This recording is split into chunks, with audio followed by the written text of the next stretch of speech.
The rooftop bar sparkled with city lights as Sophia Chen adjusted her black dress for the 10th time that evening.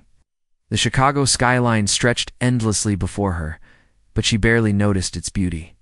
Her mind kept wandering back to the empty apartment waiting for her at home, the one that still held traces of her 5-year relationship with David that had ended just 3 months ago.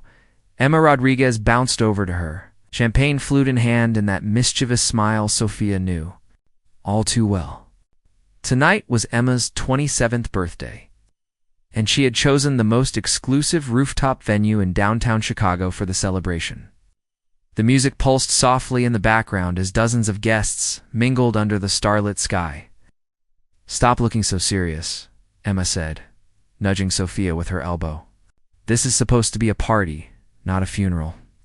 Sophia forced a smile and took a sip of her wine. "I'm trying to have fun." "Really I am?" "No, you're not."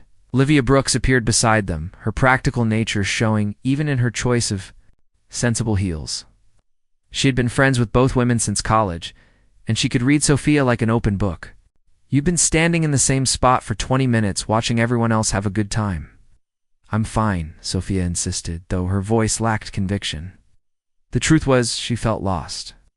Her marketing job at a mid-sized firm paid the bills but didn't inspire her. Her social life had revolved around David for so long that she struggled to remember who she was without him. At 26, she felt like she was watching her life pass by from the sidelines. Emma's eyes lit up with sudden inspiration. "I have an idea. You know what you need?" "Please don't say a rebound relationship," Sophia groaned. "Better, you need to do something completely out of character, something that will remind you that you're alive and capable of surprises." Olivia raised an eyebrow. "Emma, what are you planning?" "A dare." Emma grinned wickedly. "Sophia, I dare you to kiss a complete stranger before midnight. Not a peck on the cheek, but a real kiss." Sophia nearly choked on her wine. "Are you insane? I can't just walk up to some random person and kiss them. That's harassment." "Not harassment if it's mutual," Emma countered. "Look around. Half the people here are single, attractive professionals.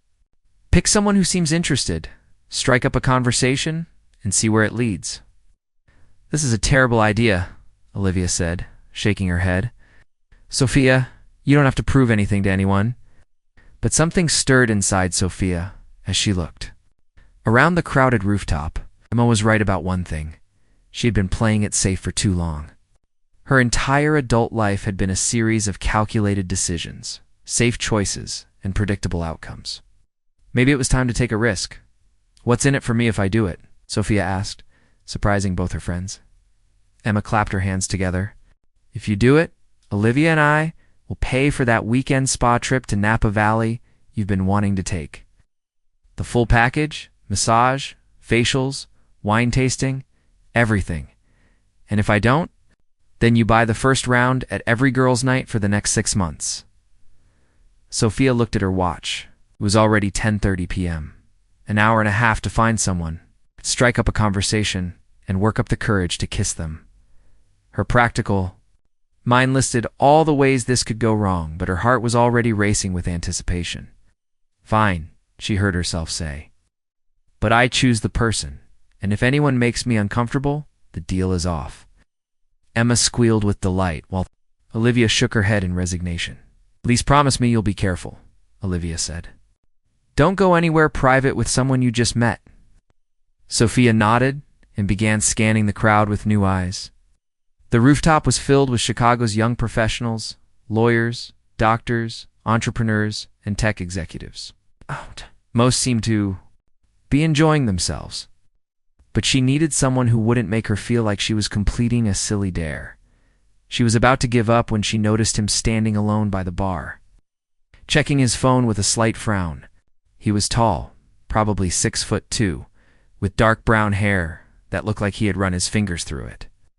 His navy suit was perfectly tailored, but he wore it with the kind of casual confidence that suggested he was comfortable in expensive clothes. There was something about his posture that caught her attention. He looked successful, but tired, like someone carrying the weight of important responsibilities. "That one," she said, pointing discreetly. Emma followed her gaze and whistled low. Excellent choice. He looks like he stepped out of a magazine. He also looks like he doesn't want to be here, Olivia observed. I'll maybe Leave him alone. But Sophia was already walking toward the bar, her heart pounding with each step. She had no plan beyond introducing herself and seeing if conversation flowed naturally.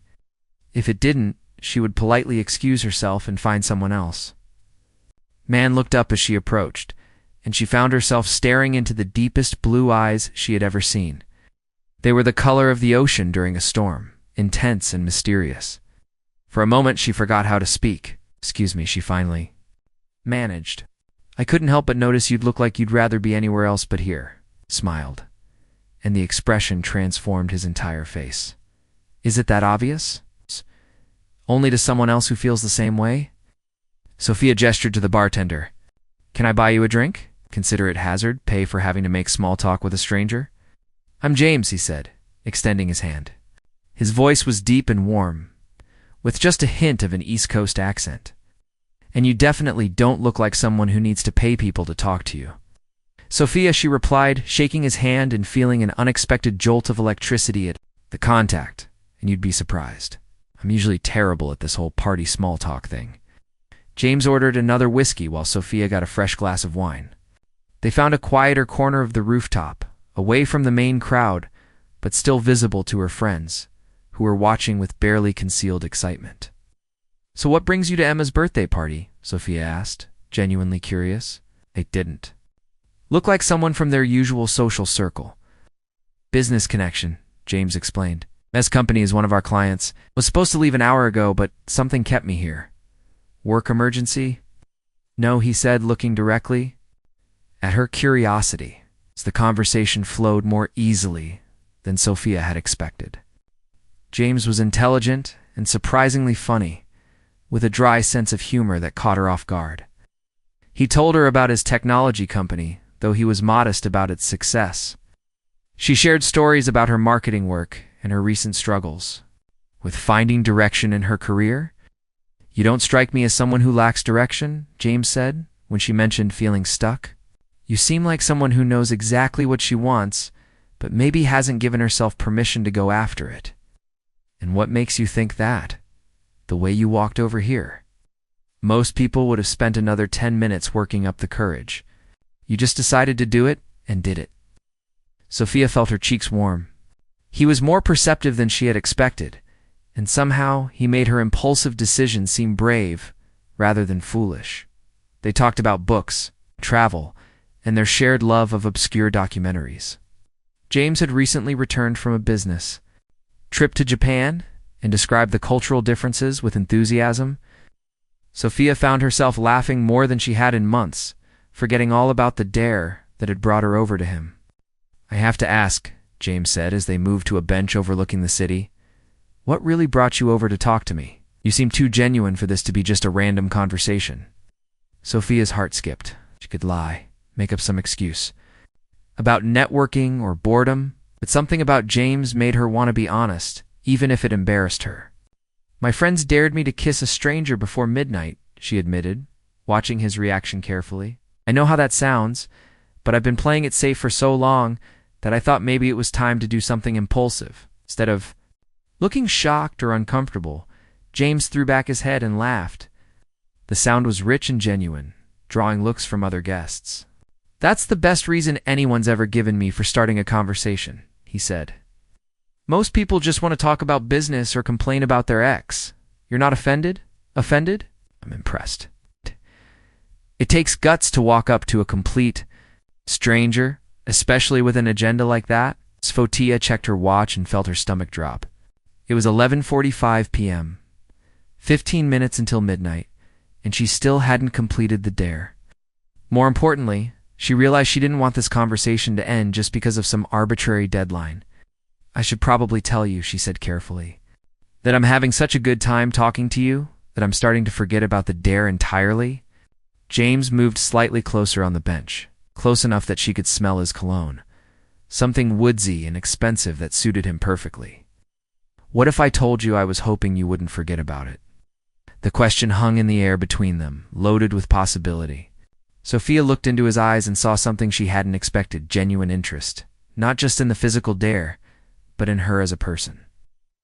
"James," she said softly. "Yes." "Would it be completely inappropriate if I kissed you right now?" Instead of answering with words, James reached up and gently touched her face, his thumb tracing the line of her cheekbone. The simple gesture sent shivers through her entire body. "I was hoping you'd ask," he murmured. When their lips met, Sophia forgot about the dare, about her friends watching from across the rooftop, about everything except the man kissing her under the Chicago stars. The kiss started soft and tentative, but deepened as they both realized. This was about much more than completing a challenge. When they finally broke apart, both were breathing heavily. Svel felt dizzy. Whether from the wine or the kiss, she couldn't tell. "That was," she began, then stopped, unable to find the right words. "Unexpected," James finished for her. Around them, other guests were starting to count down to midnight. Neither Sophia nor James paid attention to the crowd's excitement. They were lost in their own moment, trying to process what had just happened between them. "I should probably get back to my friends," Sophia said reluctantly. "They're going to want details? And I should probably head home," James agreed, though he made no move to leave. "I have meetings starting at 7 tomorrow morning." They sat in comfortable silence for a few more minutes, neither wanting to break the spell of the evening. Finally, James stood and offered Sophia his hand. "Can I see you again?" he asked as they walked back toward the main party area. "Door. Circumstances that don't involve dares or deadlines?" Sophia smiled, feeling lighter than she had in months. They exchanged phone numbers. James kissed her hand goodbye with old-fashioned gallantry that should have seemed outdated but instead felt perfectly natural, as Sophia rejoined Emma and Olivia, who were practically vibrating with curiosity. She realized something had shifted inside her. The kiss had been incredible, but more than that, James had reminded her of something she had forgotten, that she was interesting, funny, and worth getting to know. "So," Emma said with a grin, "dare completed." "Dare completed," Sophia confirmed, touching her lips where she could still feel the memory of his kiss. What she didn't tell her friends was that she was already hoping James would call her tomorrow. The dare had brought them together, but something much more powerful was going to keep them connected. As she watched his tall figure disappear into the elevator, Sophia had the strangest feeling that her life was about to change in ways she never could have imagined. The night air felt different as they left the party, charged with possibility and the promise of new beginnings. Sophia Chin, who had spent months feeling stuck and directionless, suddenly felt like anything could happen. She was about to discover just how right she was. The coffee shop on Michigan Avenue was bustling with the usual Monday morning crowd when Sophia arrived 15 minutes early. She had barely slept the night before, replaying every moment of her conversation with James. Her phone had buzzed at 8 a.m. with a text that made her heart skip. "Good morning. I know I said I'd call, but I couldn't wait. Coffee today? I know a place that makes the best espresso in the city." Now she sat at a corner table, nervously checking her reflection in her phone screen. She had changed clothes 3 times before settling on a simple blue dress that Emma had insisted brought out her eyes. The morning sunlight streamed through the large windows, and she watched pedestrians hurry past on their way to work. James walked through the door at exactly 9 a.m., looking impossibly put together in a charcoal gray suit. He spotted her immediately and smiled, that same transformative expression that had caught her attention the night before. As he approached, Sophia noticed other women in the coffee shop following him with their eyes. "You look beautiful," he said, leaning down to kiss her cheek. The gesture was simple, but it sent warmth spreading through her chest. "You clean up pretty well yourself," she replied, gesturing to the chair across from her. Though I have to ask, do you always dress like you're heading to a board meeting for coffee dates?" James laughed as he sat down. "Force of habit. I've got investor meetings all afternoon, so I figured I'd start the day properly dressed." He paused, studying her face. "How are you feeling about last night? Any regrets about talking to the mysterious stranger?" Sophia shook her head. "No regrets. Though I have to admit, I keep expecting to wake up and discover it was all a very vivid dream." "Well, I'm definitely real," James said, reaching across the table to touch her hand. I'm hoping you'll let me prove it by spending more time with you this week. They ordered coffee and pastries, falling into easy conversation about their respective Monday morning schedules. James told her more about his company, Wellington Tech, which specialized in developing apps for small businesses. What had started as a college project had grown into a company with over 200 employees and offices in 3 cities. It sounds incredibly successful, Sophia said, impressed despite herself. You must be proud of what you've built. I am, James admitted. But it's also consuming. I haven't taken a real vacation in 2 years. I can't remember the last time I had dinner with someone who wasn't discussing quarterly projections or market expansion. That sounds lonely, it is. The admission seemed to surprise him. I didn't realize how lonely until last night. Talking to you reminded me there's a world outside conference rooms and profit margins.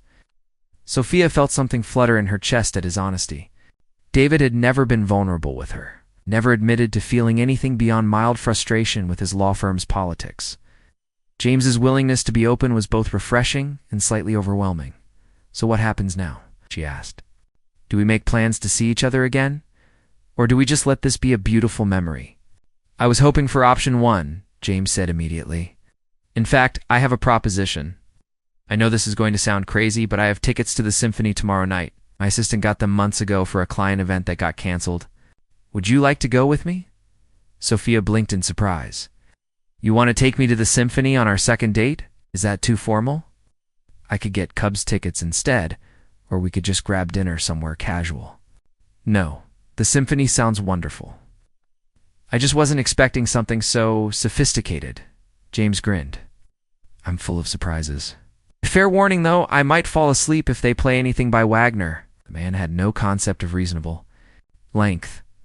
The week that followed passed in a blur of unexpected moments. Tuesday night's symphony was magical, but not because of the music. Sophia found herself watching James more than the orchestra, fascinated by the way he listened with complete attention, occasionally leaning over to whisper amusing observations about the conductor's dramatic gestures. Wednesday, James surprised her at her office with lunch from her favorite Thai restaurant. He had somehow remembered her mentioning it in passing and had his driver pick up food for her entire department.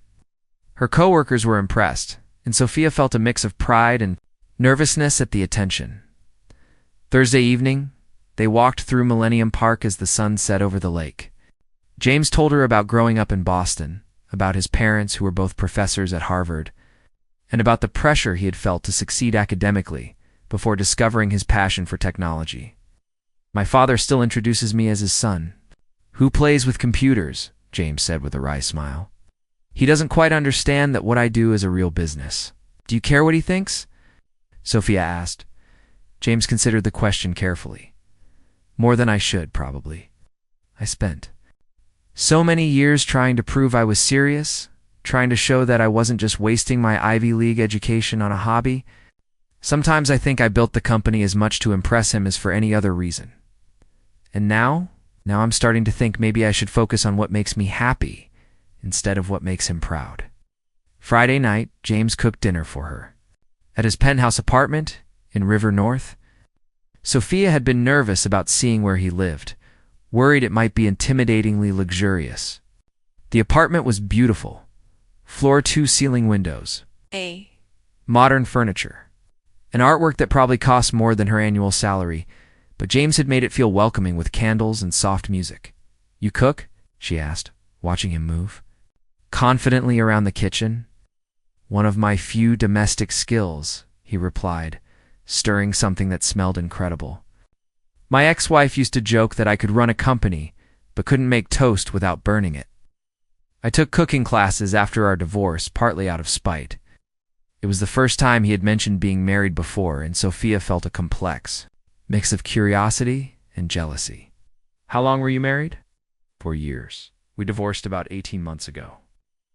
It was one of those situations where we both realized we had grown into completely different people. She wanted a husband who would be home for dinner every night, and I wanted a wife who understood that building a business requires sacrifice. Do you think she was wrong to want that? Right. James paused, considering. No, I don't think either of us was wrong. We just wanted different things from life. The problem was that we never talked about it honestly until it was too late to fix. Sophia appreciated his thoughtfulness. David had always dismissed his ex-girlfriends as crazy or high maintenance, never acknowledging his own role in the relationship's failures. Saturday afternoon, James took her shopping on Oak Street. Not for her, he insisted when she protested, but because he wanted to buy something for his sister's birthday and needed a woman's perspective. They spent hours wandering through boutiques, with Sophia offering opinions on jewelry and scarves while James told stories about his younger sister Rebecca, who was finishing medical school in California. "She's going to love you," he said, as they sat in a cafe afterward, surrounded by shopping bags. "She's been telling me for years that I need to find someone who challenges me intellectually. You've told her about me?" "I called her last night. I couldn't help myself.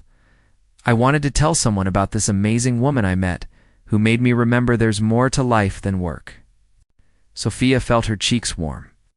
The casual way he talked about her to his family suggested he was taking their connection seriously, which was both thrilling and terrifying. Sunday evening, as they walked along the lakefront path, James suddenly stopped and turned to face her. "Sophia," he said, his voice unusually serious, "I need to tell you something, and I'm not sure how you're going to react." Her heart started racing. "Okay, I've been thinking about you constantly since Monday. I know that probably sounds like a line, but it's not. I find myself checking my phone, hoping you've texted, and I've rearranged my schedule 3 times this week just to spend more time with you." Sophia stared at him, unsure how to respond. "James, I know it's crazy. We've known each other for a week, but I can't shake the feeling that something important is happening between us, something I don't want to mess up by overthinking it." The vulnerability in his voice made her chest tight. She had been feeling the same way, but hadn't dared to voice it. Every moment with James felt significant, charged with possibility. "I feel it too," she admitted quietly. "It scares me a little. Because of how fast it's happening? Because of how right it feels," she corrected.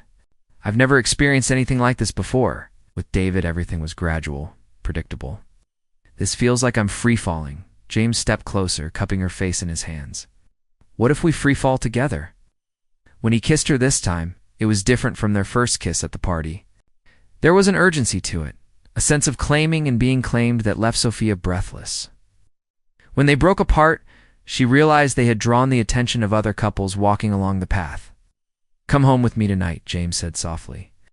We don't have to do anything you're not ready for. I just want to wake up and know this week really happened." Sophia looked into his eyes and saw her own feelings reflected back at her hope, desire, and something deeper that neither of them was quite ready to name.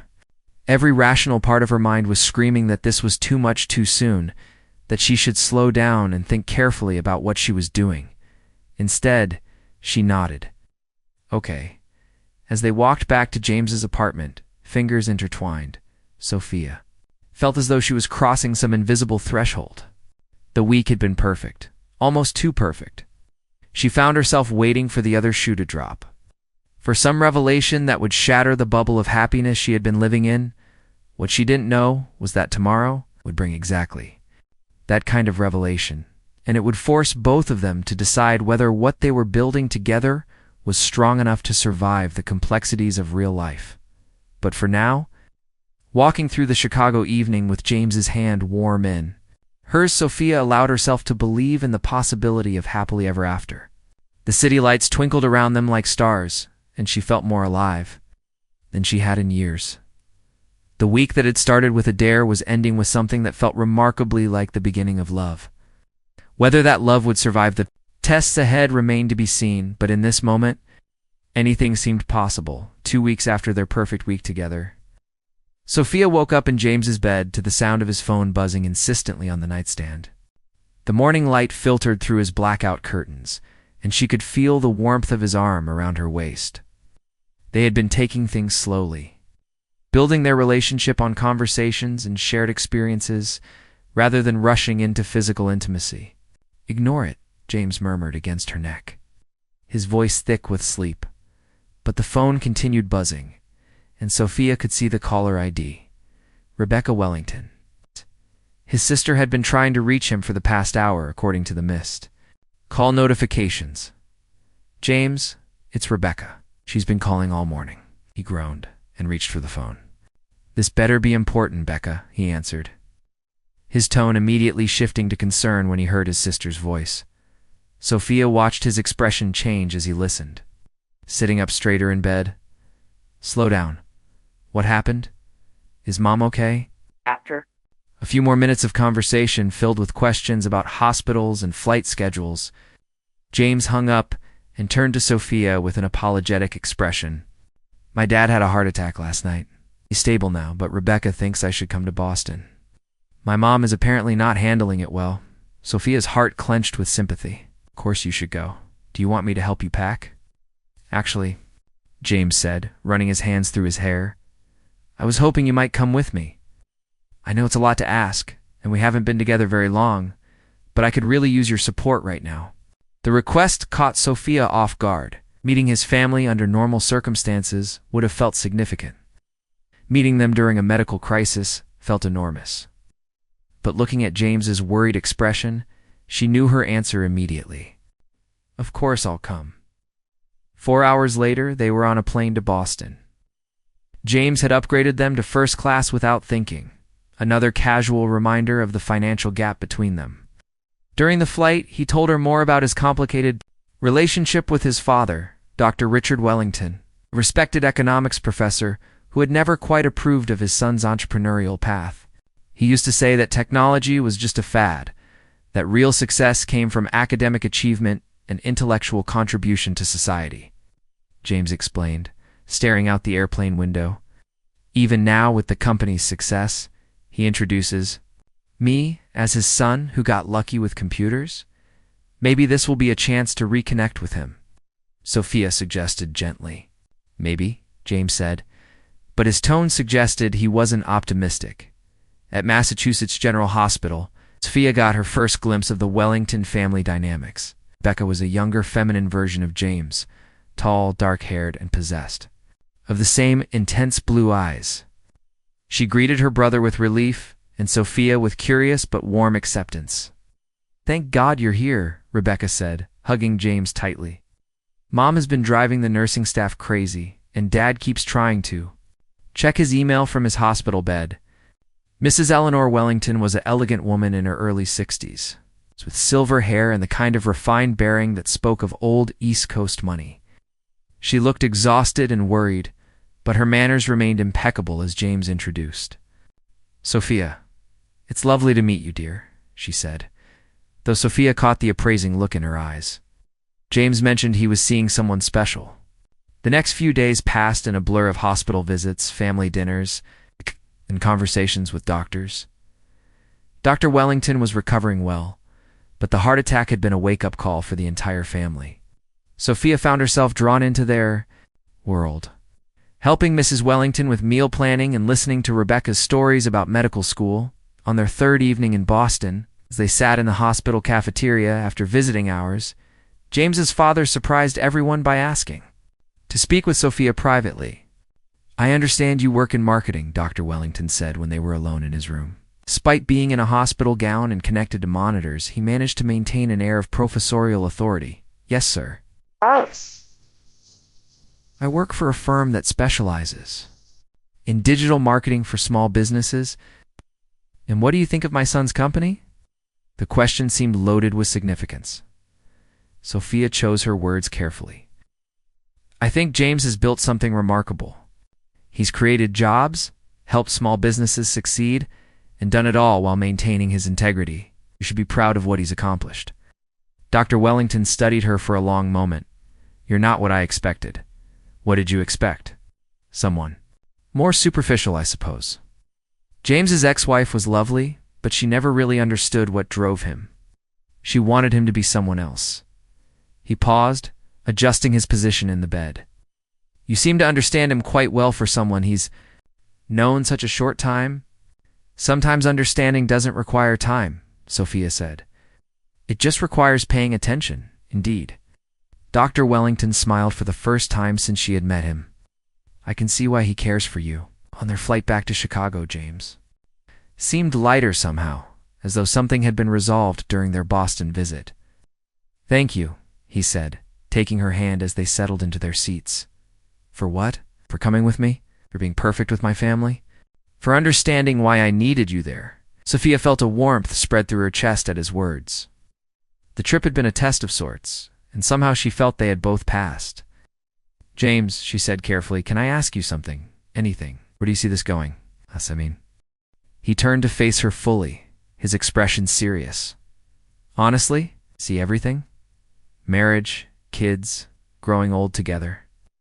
I know that probably sounds crazy after 3 weeks, but I can't imagine my life without you in it anymore." Sophia's breath caught. She had been feeling the same way, but hadn't dared to voice it. "That doesn't sound crazy. It sounds terrifying and wonderful. So what do we do about it?" Before Sophia could answer, the pilot announced they were beginning their descent into Chicago. But as they landed, James squeezed her hand and said, "Actually, I have a better question.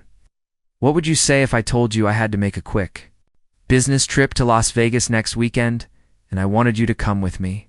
I'd say that sounds suspiciously like you're trying to sweep me away somewhere romantic." James grinned. "Would that be a bad thing?" "Not necessarily," Sophia replied, her heart racing with anticipation.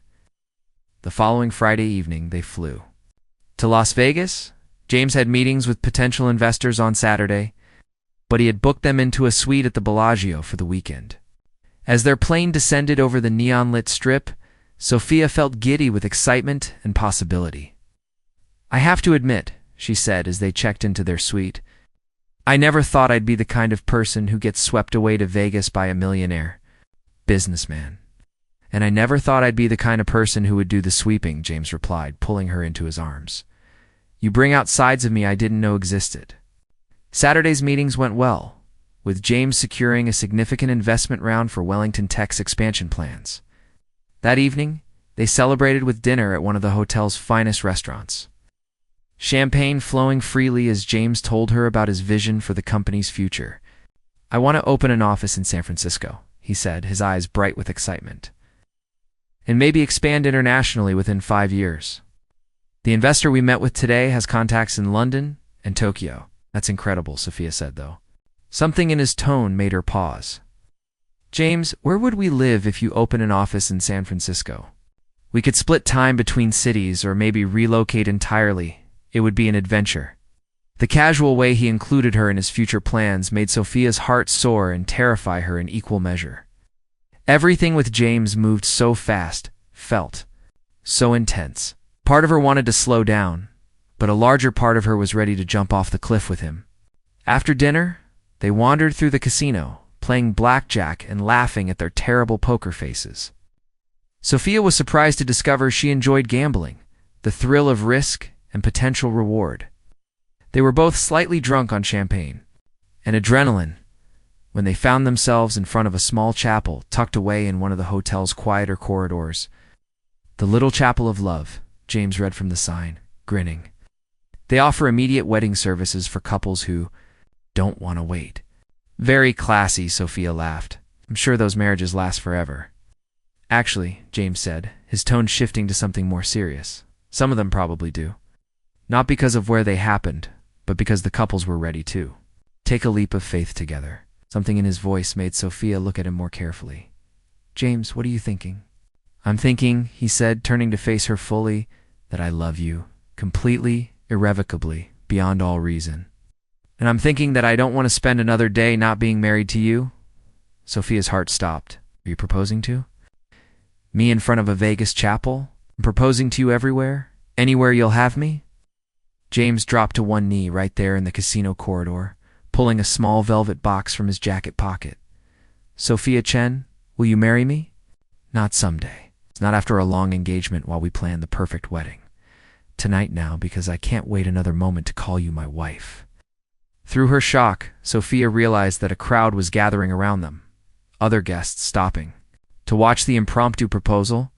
She could hear someone recording with their phone, but all she could focus on was James's face, open and vulnerable and full of love.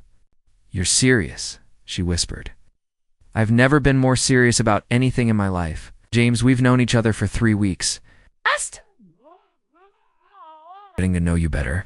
Sophia looked at The ring a classic solitaire that somehow seemed perfect, then at James's hopeful expression, then at the chapel behind him. Every rational thought told her this was madness. But her heart was screaming yes. Okay, she heard herself say. Yes, let's do it. The crowd around them erupted in cheers and applause as James slipped the ring onto her finger and kissed her. Deeply, an hour later they were standing in the little chapel of love, exchanging vows in front of an Elvis impersonator officiant, while a photographer captured every moment. Do you, James Wellington, take Sophia to be your lawfully wedded wife, to love and cherish in good times and bad, for richer or poorer, in sickness and health, as long as you both shall live? I do, James said, his voice steady and sure. Do you, Sophia Chen, take James to be your lawfully wedded husband, to love and cherish in good times and bad, for richer or poorer, in sickness and health, as long as you both shall live? Sophia looked into James's eyes and saw their entire future stretched out before them, uncertain, challenging, but full of love and possibility. I do, she said.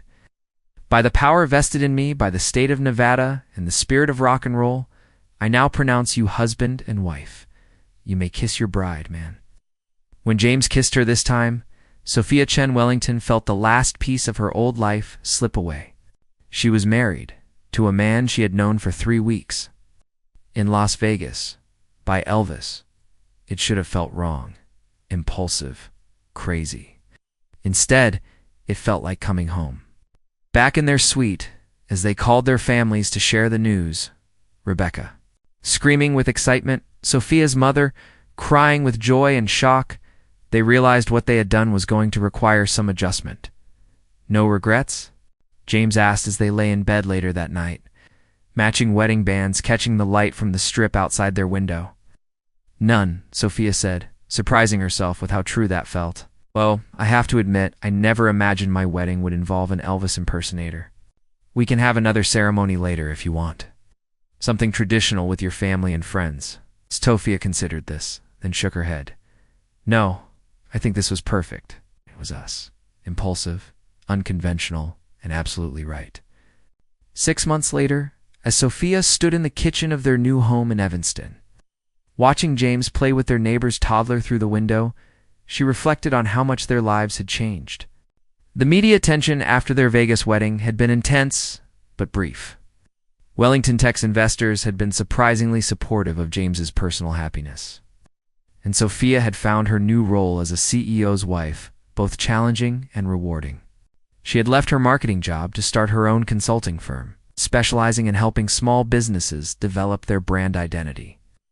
James had been her first client, and her work had contributed significantly to Wellington Tech's continued growth. Mrs. Wellington, James said, coming up behind her and wrapping his arms around her waist. What are you thinking about? I'm thinking about how a silly dare at a rooftop party led to the best decision I ever made. Marrying me? Saying yes when you asked me to take a leap of faith? James turned her around to face him, his blue eyes warm with love and contentment. Any regrets about the leap? Sophia thought about Emma's dare, about the rooftop bar where they met, about the whirlwind week that followed, and about the moment in Vegas when she decided to bet everything on love. Not a single one, she said, standing on her toes to kiss her husband, though I do think we should send Emma a very expensive thank you gift. Already taken care of? James grinned. I'm paying for her honeymoon when she gets engaged. And if she doesn't get engaged, then I'm paying for the world's most elaborate girls' trip. Either way, we owe her everything. As they stood in their kitchen surrounded by the life they had built together, Sophia realized that sometimes the most important decisions weren't the ones you planned carefully, but the ones you made with your heart wide open. The dare that had started it all was just the beginning. The real adventure was everything that came after. Their love story began with a kiss between strangers, but it was built on the 1,000 small moments that followed. Morning coffee, conversations, family dinners, late-night planning sessions for the business, and the daily choice to keep choosing each other. In the end, that was what made their impulsive Vegas wedding work, not the dramatic gesture, but the commitment to turn that gesture into a lifetime of love, partnership, and shared dreams. "I love you, Mrs. Wellington," James whispered against her lips. "I love you too, Mr. Wellington," she replied, thinking that no words had ever felt more true. Outside their window, Chicago stretched out before them, full of possibilities and adventures yet to come. But inside their home, they had everything they needed: each other, and the courage to keep taking leaps of faith together. Faith together. Faith together. Faith together.